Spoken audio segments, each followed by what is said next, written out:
máme tady další díl. Dneska tady mám Richarda Plose a budeme si povídat o zbarvení strojů P40E. A na začátek bych vás chtěla představit. Vím o vás, že se zabýváte kamuflážemi a řešíte. A mimo jiné taky vyrábíte krabice, přebaly. Co byste o sobě ještě řekl, nám prozradil? Tak nejdřív taky pozdravím modeláře. Jo, ahoj. pardon, dobrý den. A co bych o sobě řekl, tak v rámci Eduardu dostávám, jak se říká, ty modely do krabic. To říkal kdysi Vláďa Šulc, že potřebuje někoho, kdo by dostával modely do krabic. Tak to dělám. A jestli to mám trošku rozvést? Můžete říct něco o vás? O sobě. Třeba? Nerad mluvím o sobě.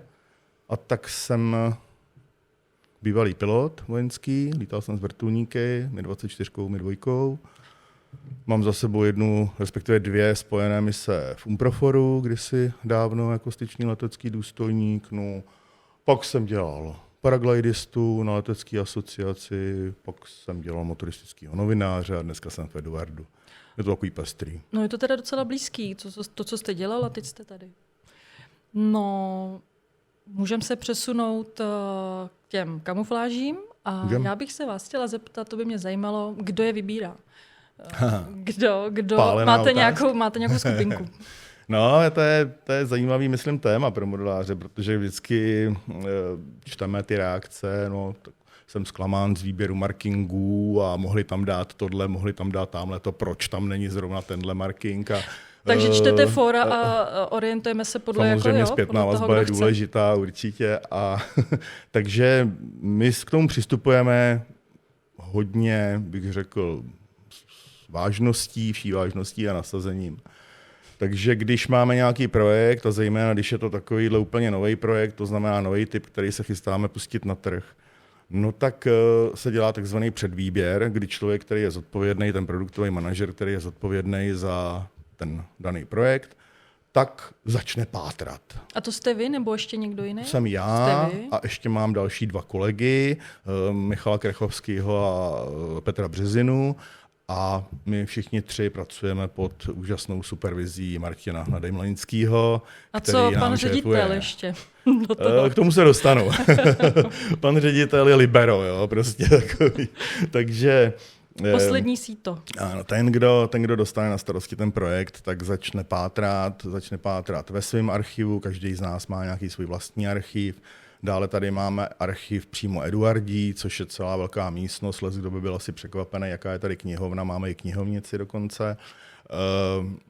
Začne pátrat samozřejmě dneska už i na internetu, případně se optá kamarádů, známých, odborníků na daný typ a udělá se takový sesyp všech markingů, které je možno nějak doložit, protože když si někdo něco jenom tak nakreslí, tak na DeviantArtu a podobně, tak to asi nemůžeme brát jako podklad, ale musíme mít k tomu nějaký ten ground, musíme tam mít nějakou fotku a tak dále. A to, co jde doložit, tak to si prostě hodíme na papír, uděláme si slajdy, uděláme si prezentaci a z toho dál vybíráme. Jo, takže vybíráte podle toho, co má víc jako podkladu.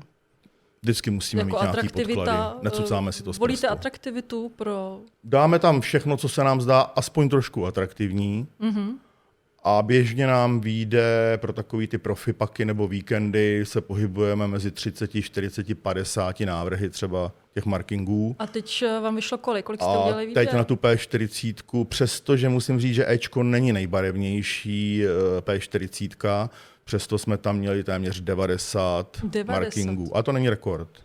Ono je taková trošku taky taková, řekněme, soutěživost mezi námi třemi, takže každý se snaží připravit, jako, ať to vypadá, jako, jo, prostě, že toho je hodně. No, takže rekord je, pokud vím, něco málo přes 200 markingů, který navrhl kolega Michal pro P51B, když jsme nedávno připravovali Royal Class. Proč se vybírá jako takové množství? Tak, asi se chtěl blízknout. No. Ale a to potom vážně, využíváme dál? Vážně. Je to práce, která není nikdy ztracená, protože to propadá stále dál, ten předvýběr případně se doplní, když něco ještě najdeme, ale teďka uděláme Royal, pak uděláme nějaký limitky, děláme profipaky, děláme víkendy a tohle všechno vlastně žije z toho předvýběru, který uděláme na začátku. Jasně. A jestli bych jako něco rád zmínil, tak to je právě tohle je silná stránka Eduardu, protože když se podíváme k jakémukoliv jinému výrobci, nechci nikoho jmenovat, ale vidíte, že krabice 2, 3, 4 markingy, jedna krabice, případně pak nějaká ještě jedna. A my jich nabízíme docela dost, co? Ano, my toho máme mnohem víc a my jsme zpracovali doposud něco kolem například 120 markingů na P51. Čili modeláři najdou v různých krabicích, které jsme vyrobili, Neopakuje se to? 120, někdy něco přebereme do krabice, co je moc hezký, tak třeba z Profipaku frkneme to i o víkendu, ale děláme to jenom občas. Jo. Ale celkem jich je, jak říkám, 120 Mustangů a to není nic proti BF 109, těch je kolem 300. A ty jsme všechny využili. To jsme všechno využili a já si myslím, že tomuhle nemůže nikdo, tomu se nikdo ani nepřibližuje prostě v tomhle oboru. No. Než se vrhneme na jednotlivé kamufláže, mohl byste nám představit ten stroj trošku o něm, proč jsme si ho jako vybrali?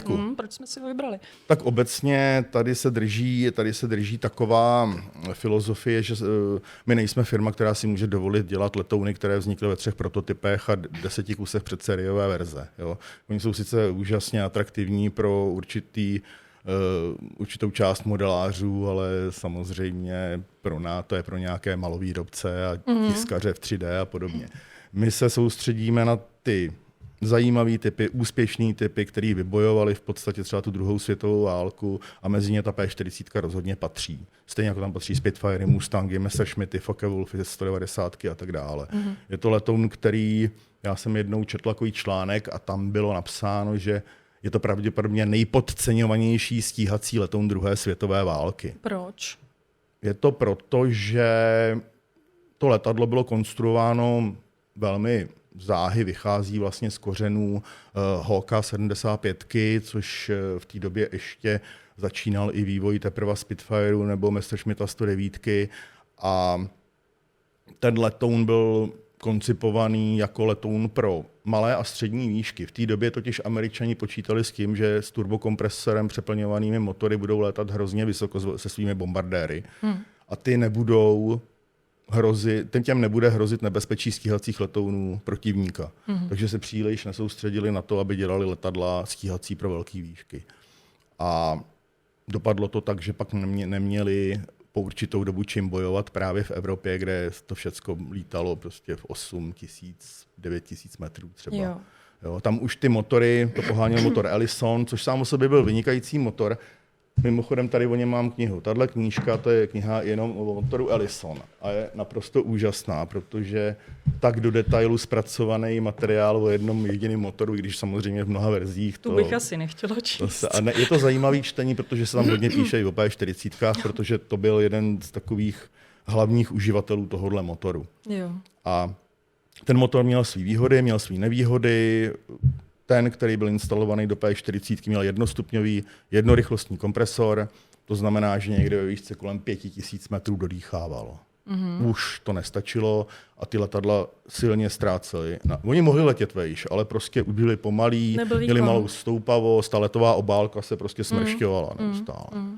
No, takže z toho důvodu třeba vůbec nebyli nasazený na evropském klasickém bojišti, byli nasazený samozřejmě v Africe, v MTO, ale nebyli nasazený prostě v Evropě, nelítali z Británie, jako třeba Mustangy a podobně. No, v Royalu máme, že jo, od každé země něco, tak mi přišlo, že to je právě dost rozšířený. Takže to jo, kromě tohohle bojiště lítali všude prakticky. Jo. Takže tohle je jediná výjimka, jinak Afrika, Čína, Aleuty, Barma, Nová Guinea, Austrálie, prostě Jižní Pacifik, nahoře. Lítalo to všude. Jo. Indočína, prostě tam ten letun byl neuvěřitelně takový přizpůsobitelný různým úkolům. Mohl to být útočný letoun, v podstatě stíhací bombardér. Tak zakončil svoji kariéru. Ty poslední verze, které se pořád vyráběly, přestože ten letoun byl už překonaný, tak vlastně sloužily především jako stíhací bombardéry. A sloužily dobře. Ty piloti je v této roli měli rádi. Dobře. Tak asi bychom se mohli vrhnout na jednotlivé představení, co?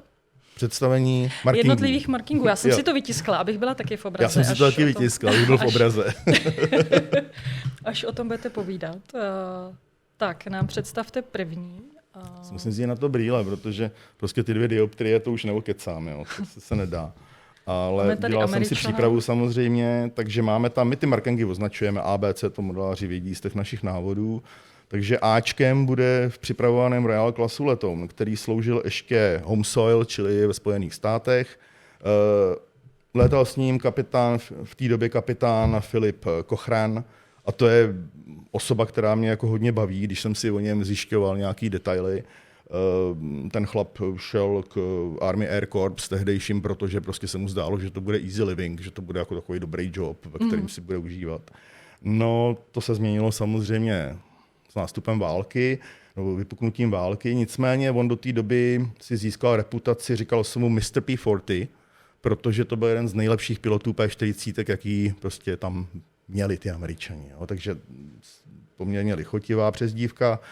Znal se s Miltonem Canifem, což byl velmi slavný komiksový kreslíř. Říkalo se mu dokonce Rembrandt, komiksový Rembrandt, takže hodně známá populární postava, respektive umělec. A toho požádal o to, aby vytvořil logo té 65. stíhací skvadrony. A to on udělal, ale kromě toho přijel za těma pilotama k té jednotce, aby nasál atmosféru a viděl co a jak. A zjistil, že vlastně by mohl udělat nějaký komiksy taky jako o pilotech a přímo ten Cochrane mu sloužil jako taková předloha 2 různých komiksových figur ve 2 různých sériích. Jo. Takže to je taková zajímavost. A jeho služba vedla přes severní Afriku, kde získal první úspěchy. Psala o něm média, protože v Telepte svrhnul 500 librovku, takže zasáhl přímo v hotelu HQ německého velitelství, jo, takže jako štáb. Takže to bylo bráno jako velký úspěch. A s oblibou ničil telefonní vedení. A to tím způsobem, že si ke křídlu nechal přivázat drát. Na jeho konci měl závaží a prolítával v zatáčce jako nad těma telefonníma sloupama a srážel tím drátem to vedení. Ano, dělal takový, že on byl velmi agresivní, nicméně říkali, že byl agresivní, ale neriskoval. No, tak já nevím, v tomto případě se mi to zdá takový. Nebylo ale všechno jenom zlato, protože taky lítal s C-47 občas jako transportní pilot. Letěl jako vedoucí při výsadku parašutistů, který měli dobít most nebo zničit most přes El Jam v Tunisu a zakufroval a ty parašutisty schodil na opačné straně. Takže spadli přímo mezi Němce a ty je zmasakrovali prostě. Jo. Takže to byla taková trošku, to byl neúspěch. Následně přes toho převeleli ho k první Air Commando Group, které ji zásobovalo na Dálném východě předsunutý jednotky britských vojáků a indických vojáků, kteří působili vlastně za čárou fronty už v týlu vlastně nepřítele. A byl velký problém s tím zásobováním a on vymyslel neuvěřitelnou taktiku, kdy naložený kluzáky stály na nějakých plochách připravených v džungli. Přiletěla C-47 dopravní a vyzvedla je pomocí vlečených lan, zachytila lana nylonový a zvedla je do vzduchu. Jo. A odletěli s nima. Takže neuvěřitelná taktika. On si vysloužil obrovský uznání těch vojáků na zemi, že se snažil vždycky za každou cenu splnit tu misi a zásobovat je, aby měli čím střílet, co jíst a tak dále. To je velmi zajímavý. Tu válku přežil všechno? Tu válku přežil. Po válce odešel do výslužby, vrátil se do Pensylvánie, odkud pocházel. Jeho bratr založil Lions Transportation Lines, leteckou společnost, tak on u ní lítal. Takže dál lítal. A lítal dál. Prostě taková zajímavost ještě jedna o něm, že chodil s herečkou Betty White, hrála v různých seriálech a tak dále. Požádal jí o ruku, ale netušil, že už chodí s někým jiným, mezi tím a dostal košem. Takže asi tak. Zemřel na infarkt během honu na lišku v roce 79. Takže Phil Cochrane, myslím si, že je opravdu hodně barvitá osobnost a zajímavá. A když tady koukám na ten, co to je, popište mi to za obrázek, No to je to, co udělal ten kartunista, jo. ten Milton Caniff. Jo? A tam je kohout, takový bojový kohout, který z nějakého důvodu má tady takhle přes rameno kus uštíplej dřeva nějakýho. Znáte všechny příběhy vždycky tady těch obrázků, co oni si tam malujou? Ne. Vždycky to neznám, respektive to, na čem pracuju, tak tam se snažím si to zjistit. Jo. Ale všechny neznám. Jo, jasně, toho je hodně. Jestli si to ty piloti tam malovali sami. Tohle to je znak jednotky, takže to měli všichni letouny jednotky, ale nápis Šilala, který tady má, tak to byl jeho. Jo. To byla nějaká jeho, nevím, co to bylo. Zní to trošku jako dámské jméno, tak možná to byla jeho láska tehdejší. Asi to ještě můžeme zjistit možná. Dobře. Tak kdyby to modeláře zajímalo, tak ať napíšou a my to můžeme zjistit. A nebo to možná někdo bude vědět. Jo, nebo taky. tak? No, tak koho máme dál? Tak dál tady máme Dallase Adelona Klingera. To, když jsem řekl našemu markeťákovi Honzovi Bobkovi, tak se hrozně rozesmál, protože Klingera známe všichni, kdo známe Meš samozřejmě. Tak jenom říkal, že doufá, že se nepřevlékal do dámských šatů, tak o tom žádný zprávy teda nemáme. Vůbec ty informace o něm jsou dost jako strohé, moc jsem toho nenašel. Nebyl ESO, tudíž ho nemáme v některých těch publikacích, které jako mapují ty letecký ESA. Víme, že se narodil v červnu 1916, zemřel v 88. A teď to musím opravit, tenhle 5 sestřelů má.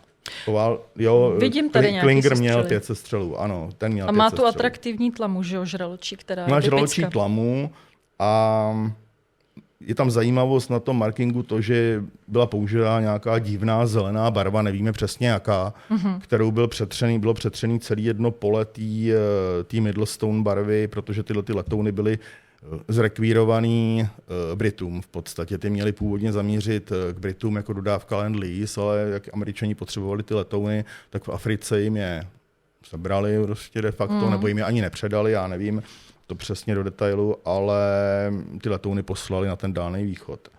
A z nějakého důvodu, možná už tam byly namalované výsostní označení, nevím, tak to prostě přetřeli. Zrovna tak přetřeli, my máme v první verzi toho markingu máme červený vrtulový kužel. Ano, tu mám ale já. To máte vy a já už mám novou verzi po dalším zjišťování, mimochodem po informaci od Karla Moleswortha, což je velmi známý autor mnoha publikací a P40 je jeho láska, Američan. Takže máme i externí ano, spolupracovníky, kteří se na tom podílejí. No, to bychom mohli zmínit, já si myslím, protože je to nejenom on, nejenom ten Karl Molesworth, ale máme i tady u nás lidi, kteří nám pomáhají s různými projekty, vždycky podle toho, kdo se na co specializuje. Jasně. U nás je problém, že já dělám jeden měsíc MiGa 21 PFM, druhý měsíc Newporta 17 a třetí měsíc dělám P40 třeba. Jo?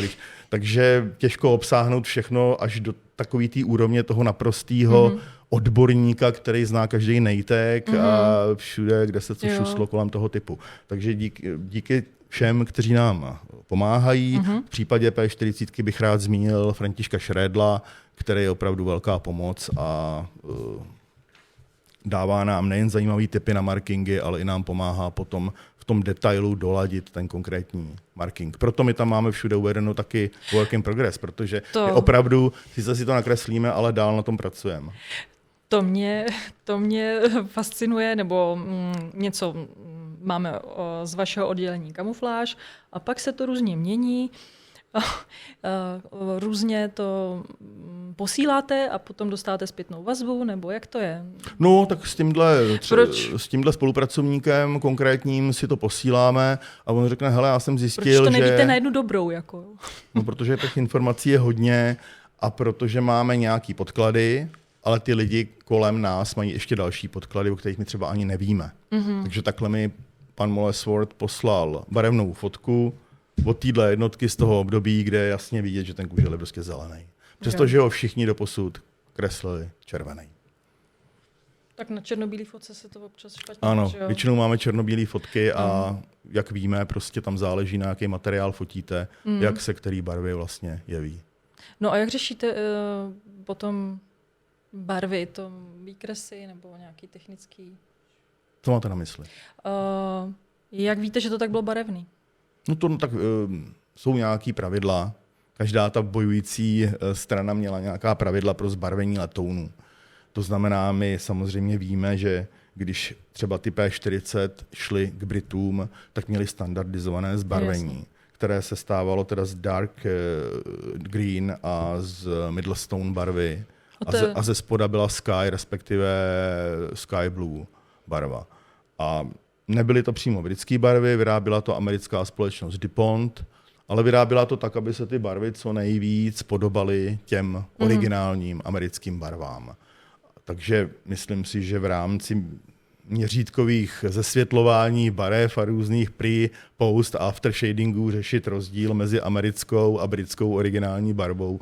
Myslím, tohle že je musíme. Na další téma, že jo, barvy. To si klidně necháme na příště, kdybychom mohli. Takže k tomu Klingerovi, tam je zajímavý a udělali jsme to jednak proto, že tam má tu dodatečnou zelenou, která to ozvláštnila, ten marking má samozřejmě tlamu, ta je vždycky cool. A hlavně tam má toho panáčka, který čůrá na ten Japonskou symbol toho vycházejícího slunce, což je to japonský symbol. A je k tomu napsáno holding my own, což asi nemusíme ani nějak vysvětlovat a překládat. No. Myslím, že je to jasný, co ten panáček dělá. Mělo to z obou stran, mělo to na 2 strojích, ve 2 rozdílných trošku verzích, přestože to byla jako stejná malůvka, ale lišila se v detailech, protože pak to měl ještě na káčku na svém dalším stroji. Tak jo, tak další. Tak, jsme u Cčka a to je téma, který mě baví možná vůbec nejvíc. Plukovník Robert Scott, neskutečný řízek, si myslím, jo, protože ten chlap, on se narodil už v roce 1908, takže a létal jako pilot, jako stíhací pilot před válkou, ale když vypukla druhá světová válka, tak na stíhačce už byl jako podle tehdejších měřítek starý. A on přesto chtěl do akce, byl prostě bojechtivej, tak se rozhodl, že se přidá k takzvanému Task Force Aquila, což byl projekt, že se bude bombardovat Japonsko, přímo jakoby území Japonska B-17. Takže se přeškolil na B-17, stal se z něj prostě bombardovací pilot. Dokonce potom odjeli do Indie, ale on tam v té Indii už zůstal, protože mezi tím ta mise, celý ten plán byl zrušený, jako prostě nedávalo to smysl v tu dobu. No, takže se stal operations officer u transportní jednotky, to se jmenovalo Assam Burma China Ferry Command. A oni zásobovali mimo jiné AVG, American Volunteer Group, která tam v té době působila. To byly ty Chennaultovy hoši, ti létající tygři slavní, kteří lítali ze začátku na P-40B, ale potom v poslední fázi dostávali i ty Ečka.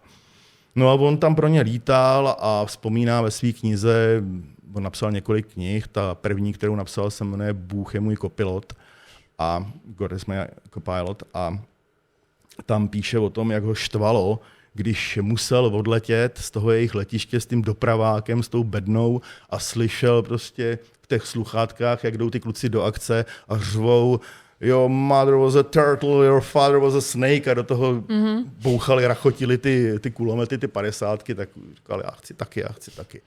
No ale nevěděl, jak se nemohl lítat se stíhačkou, nicméně stalo se to, že na to letiště, kde měli základnu ty dopraváci, tak přiletěli 4 nový P-40. To byli piloti, kteří je přelítávali z Afriky přes Blízký východ. Jo, nikdy nedoletěli všichni, vždycky někdo zůstal po cestě se závadou nebo havaroval, ale prostě doletěli.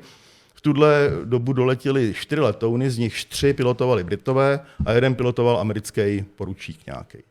No tak on naběhl, viděl ty P-40 nový, přiběhl k tomu veliteli té formace, že prostě jeden letoun zabavuje. On mu řekl, že on mu nějak nepodlíhá, on je z RAF a prostě jako ať si trhne nohou.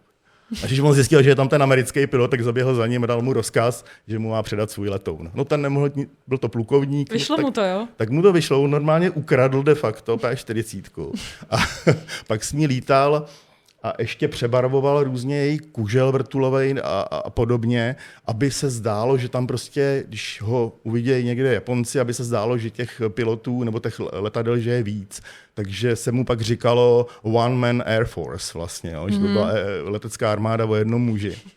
A lítal jako doprovod těch transportních letounů, když viděl něco na zemi, po čem se dalo střílet, tak potom střílel a dokonce se účastnil nějakých misí i přímo s letajícíma tygrama.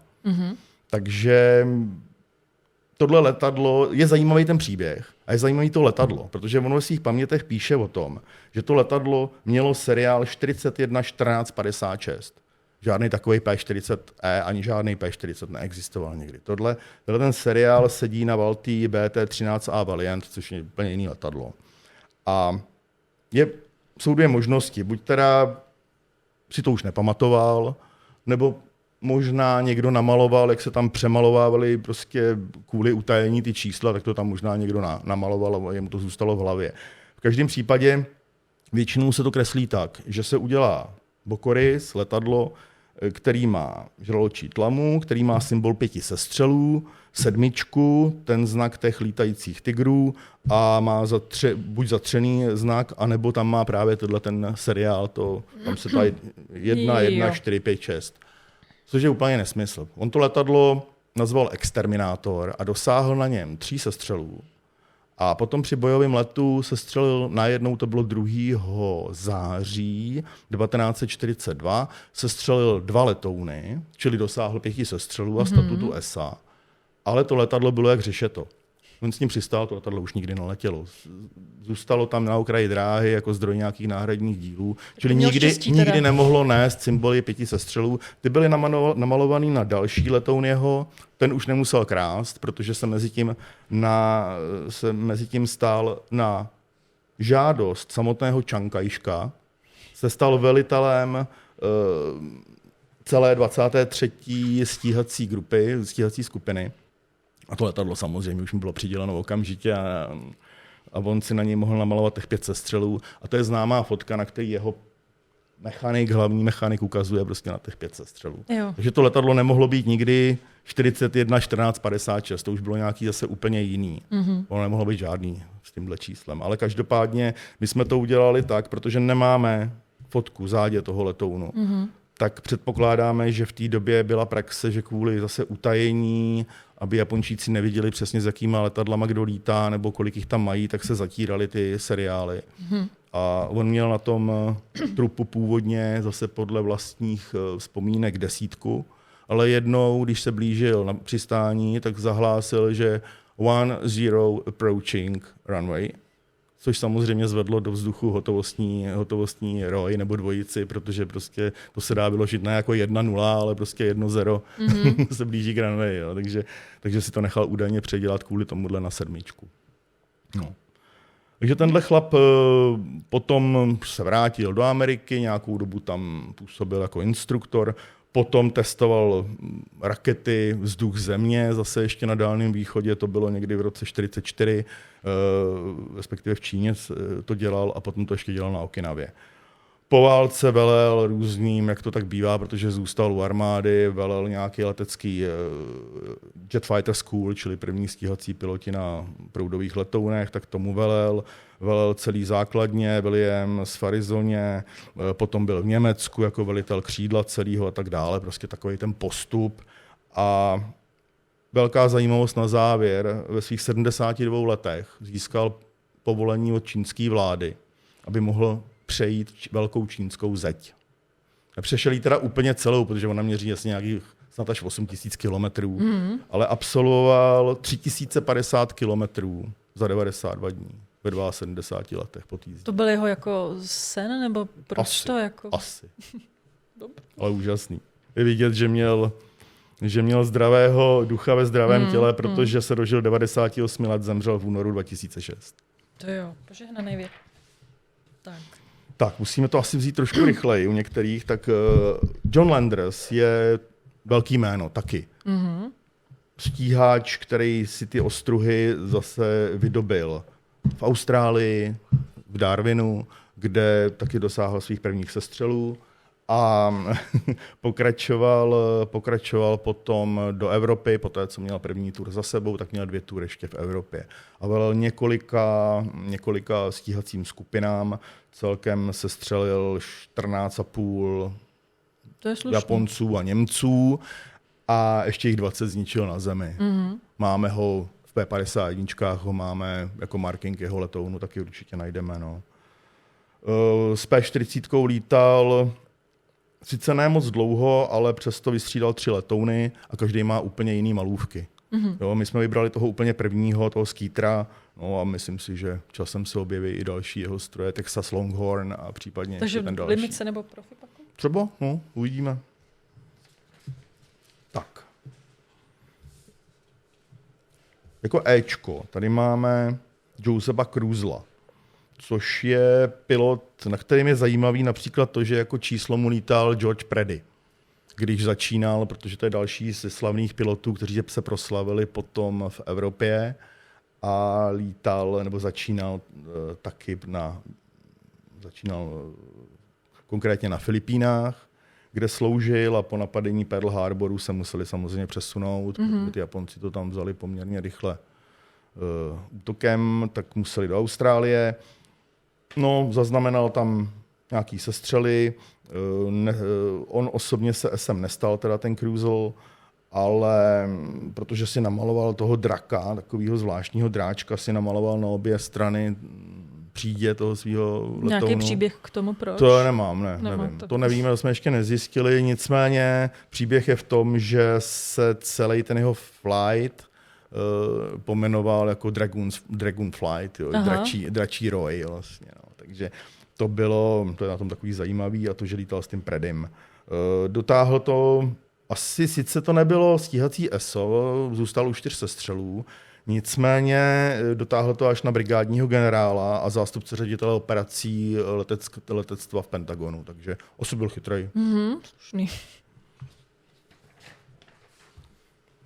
Fko, Clyde Barnett, to je taky takovej chlapík, který není mezi stíhacími esy, ale nám se to jeho aero líbí, protože když se podíváte, tak tam má takovou malůvku, nějakou krajinku, to je nějaká krajinka. Zase nemám ještě zatím žádný příběh, ale snad něco zjistíme. Má tam kačera Donalda, který vykukuje spoza toho výsostného znaku na boku trupu.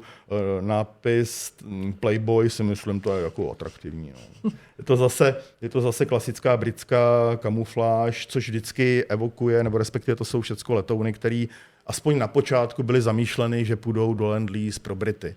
Ale v té válce prostě tam se tohle všechno tak naplánovat nedá. Prostě řada těch letounů byla nakonec přesunutá a šla do US Army. Proto spousta těch amerických P-40, hlavně těch Eček z toho začátku, tak lítá s tím britským zbarvením.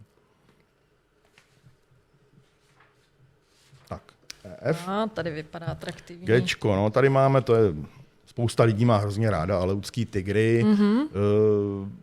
Je to zajímavý příběh už jenom tím, že vlastně celý ten příběh za tou tygří hlavou na přídi je v tom, že John Chennault, který velel týhletý 343. skupině, tak byl synem Claire Chennaulta,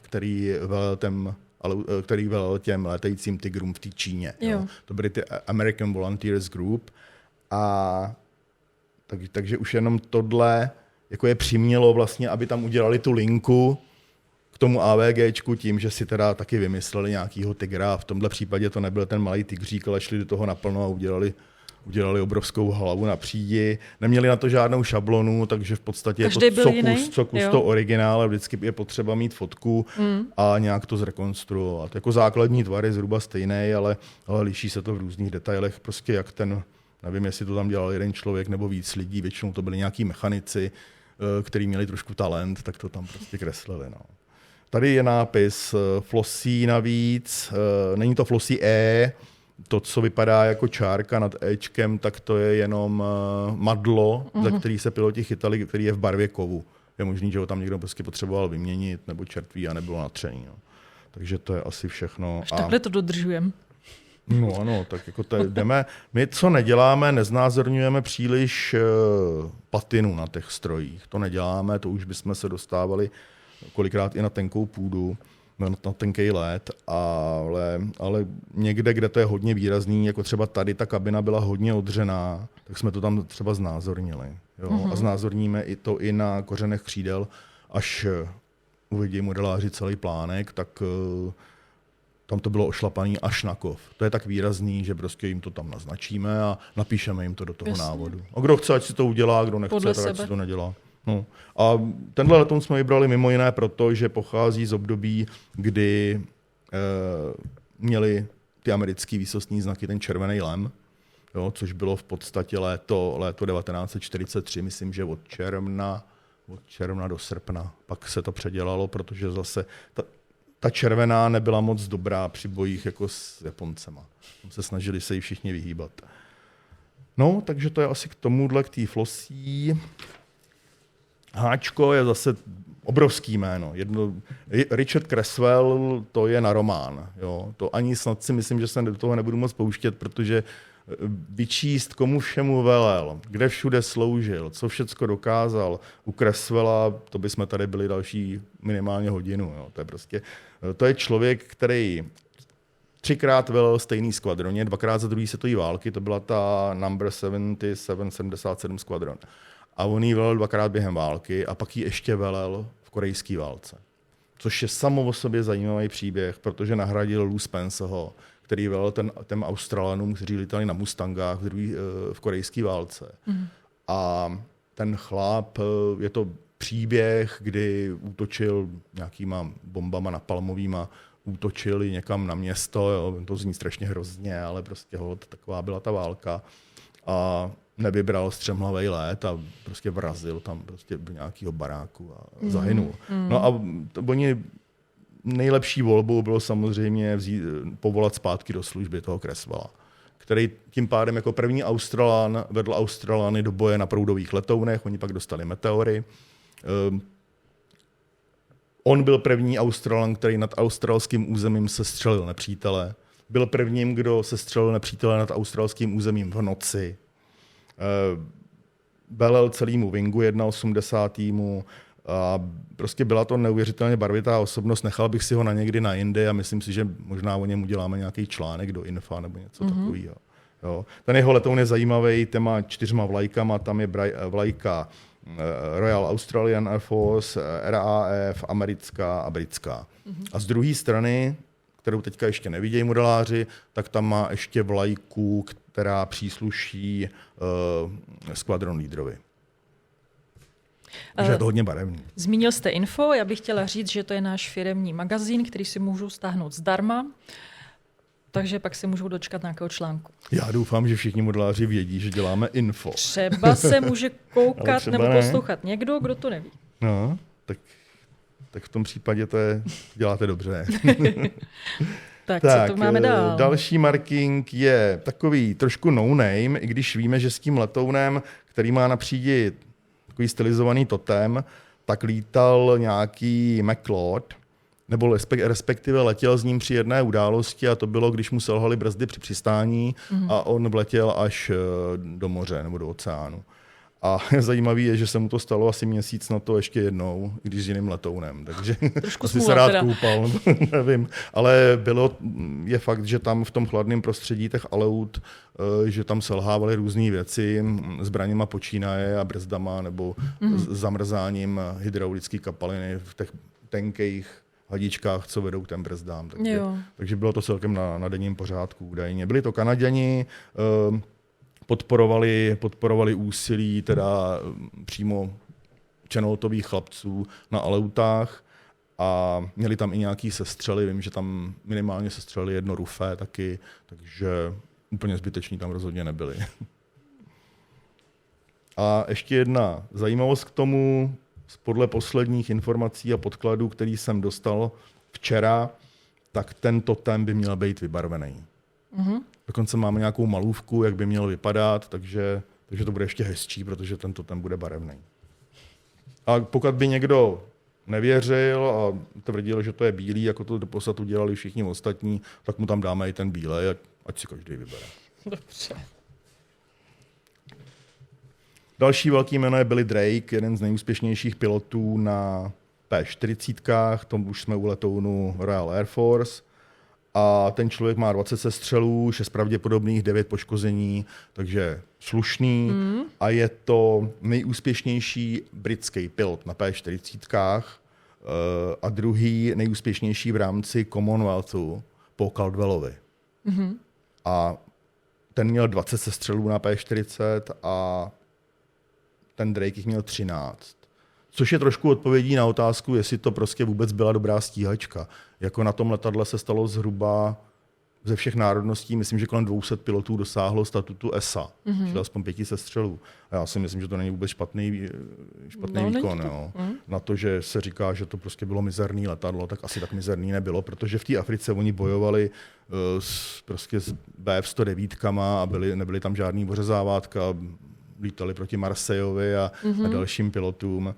Takže já osobně mám P-40 rád a myslím si, že v rukách zkušeného pilota tak to byla dobrá zbraň určitě. Mně se líbí na tom ty tlamy, tady ta je skvělá. Ono to přímo svádělo, ten tvar té přídě sváděl k tomu tam namalovat tu žraločí příď. Vedou se spory o to, kdo to udělal jako první, ale je to asi dneska jedno. Ale každopádně ta 112. skvadrona, ty Sharkmouth Squadron, tak ta je tím typická, to měli všechny letouny. Jo. No. Tenhle člověk lítal původně na Hurricanech, sformoval původně 128. skvadronu a potom vystřídal právě toho Caldwella, toho nejúspěšnějšího pilota na P-40 ve funkci velitele té 112. Převzal po něm i to označení letounu, kdy místo toho kódového písmena si tam nechal otazník. Jo, takže co tím chtěli říct oba pánové, nevím, ale tak byli tím výjimeční. Nevím, jestli když je volali po rádiu, tak je volali question mark, nebo jak jim říkali, nevím. No a potom, když odešel z Afriky, tak lítal ještě operačně v Británii s Tajfunama a po odchodu do důchodu si žil v Portugalsku a měl tam vlastní bar, který provozoval. No. Takže takový easy living asi na stáří. No. Tak. Další pouštní marking se vztahuje k australskému pilotovi, australský 3. skvadroně, Robert Gibbs. To je hrozně barvitá osoba, taky by vydala oni vůbec ty Australani jsou takový jako uvolněnější a jsou zajímaví často. Jo. Tak, tady to je co na tom? To vidím kloka na A. No, musím říct, že tu kresbu ještě upravíme, aby byla výraznější. Tam je klokán, který čutá do zadnice jezevčíka. Německý Dachshund.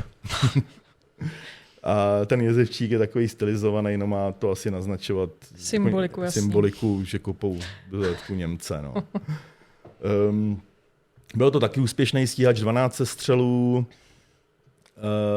byl malinký, takže on, když chtěl k letectvu a do armády, tak musel lhát do toho odvodového papíru, že má nějakou výšku, já nevím, jaká byla nejmenší, ale mu asi 2 nebo 3 cm chyběly. Takže to pak jako nepřeměřovali, to stačilo takhle jako napsat do papíru? Možná si v Austrálii víc věřej, no, nevím. Jo, asi ho nepřeměřili, no. Každopádně se dostal k letectvu a jedna příhoda ho dejme tomu, trošku spojuje s Hansem Joachimem Marseillem, protože dostal zásah při souboji, když střílel na H111, tak ona mu to vracela samozřejmě a zasáhli ho tak dobře, že z toho musel ven. No a když vyskočil, tak se zachytil postrojem o ocasní plochy svého letounu. A bojoval, aby se vůbec uvolnil, povedlo se mu to na poslední chvíli. Na rozdíl od Marseilleho to přežil se zlomeným kotníkem. Teda pouze. Tak to ještě. No, takže to je taková zajímavá informace. Taky se stalo, že přistál v terénu, aby zachránil jinýho pilota. A bylo to v nějakým úplně šíleným terénu, kde by si málo kdo troufl přistát. On tam teda přistál, ale při vzletu urazil jednu podvozkovou nohu, takže potom přistával na základně, nikoli na břicho, ale na jedno kolo. Jo. Aha, tak si věřil, vyšlo to. No, co bychom k němu ještě řekli? Já toho tady mám napsanýho hodně, ale aby jsme se trošku vešli taky do času.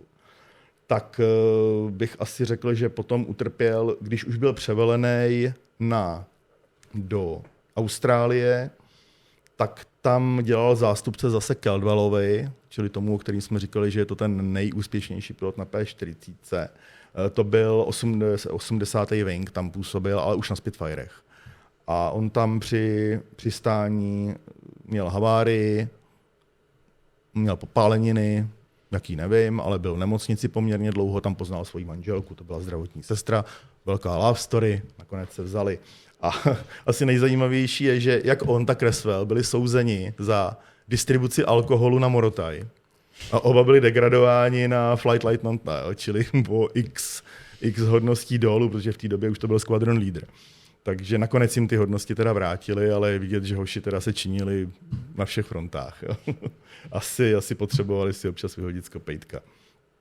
Po válce založil velmi úspěšnou leteckou společnost na Nový Gvineji, plantáže kávový a spoustu dalších věcí. Jo. Takže ten člověk nakonec skončil svůj život tím, že zkonstruoval vlastní dvoumotorový letadlo, plavil se z Anglie do Austrálie na plachetnici sám a podobně. Velmi zajímavý příběh. To bychom mohli povídat hodně dlouho. A tady máme poslední. A vidím, proč tam dáváme Sověta. Tak Sověta tam dáváme, protože to byli významní uživatelé P40. A myslím si, že jim hodně pomohli.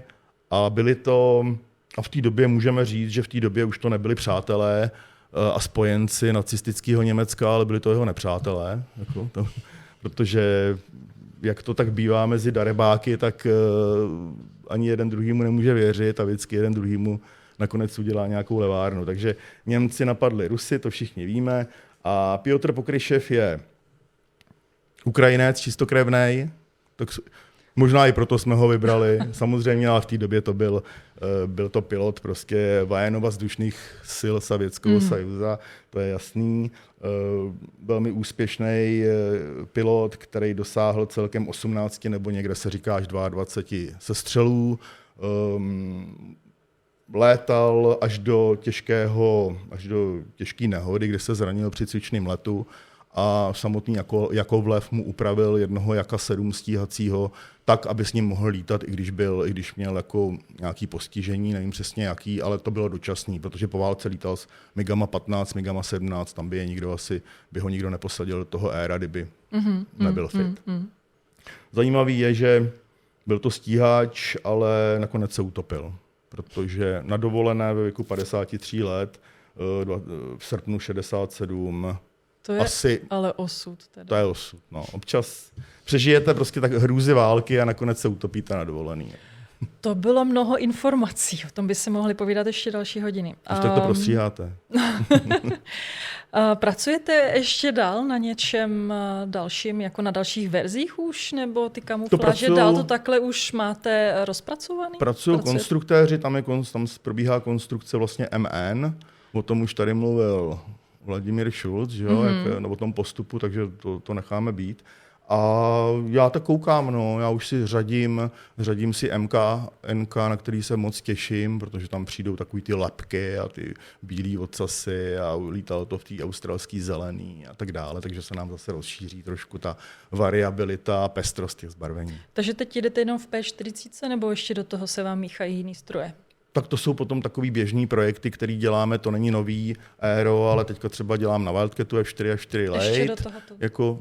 Většinou děláme na 2 projektech. Někdy na jednom, někdy na 2. Zároveň. Tak jo. Pro mě to bylo velmi mnoho informací a já vám děkuji za rozhovor. Ráda se stalo.